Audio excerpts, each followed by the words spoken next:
Here are the people who are actually protected from deportation as well as the people who are not. Let's start with the people who are actually protected and are okay when it comes to deportation. 1, DACA. You are quite literally protected from being deported with DACA. You have protection. That is the whole point of the program, okay? So if you get detained, you show them your DACA papers. You show them that you have approval under DACA and work authorization. 2, you are here on a visa. Obviously, you are here legally. The whole point of the visa is to allow you to enter the United States, whether it's temporarily or maybe if you have a long-term pathway to citizenship through the terms of that visa, you are here legally. So that includes a tourist visa if you don't overstay, an F1 visa, fiance visa, any kind of visa, you are here legally, therefore you are protected from deportation. 3, you have valid work authorization, meaning you have a work permit. There's so many programs that allow you to have a work permit, whether you have a pending adjustment of status application, you are in removal proceedings, you're appealing your case, you're allowed to have a work permit because of that. You need to show an ICE officer your work permit because that means that you have valid legal work authorization, meaning you are allowed here in the United States. Therefore, you are not deportable. And lastly, you have a green card. You are a legal permanent resident for a reason, meaning you earned it. You were granted residency by the U.S. government. So, yes, you can technically lose it if you violate the terms of your green card, but unless you do that, you are protected from deportation.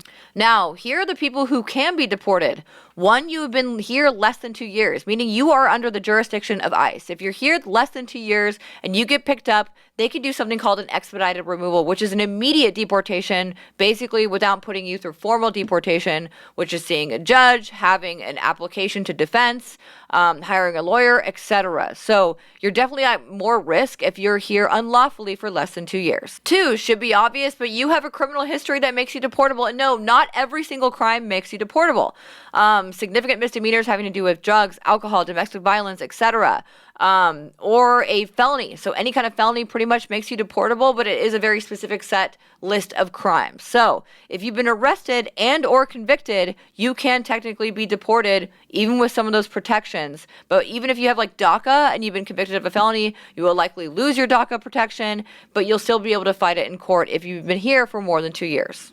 3, you have a removal order, meaning you have a removal order signed by a judge in an immigration court saying that you have to leave the United States. You're well aware that you need to leave. So you're already on the radar, obviously. But this also includes people with removal orders from like 20, 30, 40 years ago, or they appealed their case and they lost. Therefore, it is a removal order. You have a voluntary departure order that you did not actually leave on. That turns into a removal order as well. If you have a removal order, whether it's super old or not, whether it started as a voluntary departure order, you are subject to deportation when you're in the United States. Now, whether you are in any of these categories, you still have rights. You have constitutional rights as long as you are in the vicinity physically within the United States. So if you get deported, remember to assert your right to remain silent, or if you have documents that subject you to protection from deportation, show them to that officer. Otherwise, right to remain silent, right to call your lawyer, don't answer any more questions. If they get aggressive with you, you cannot get aggressive back. Don't give them cause to detain you and immediately deport you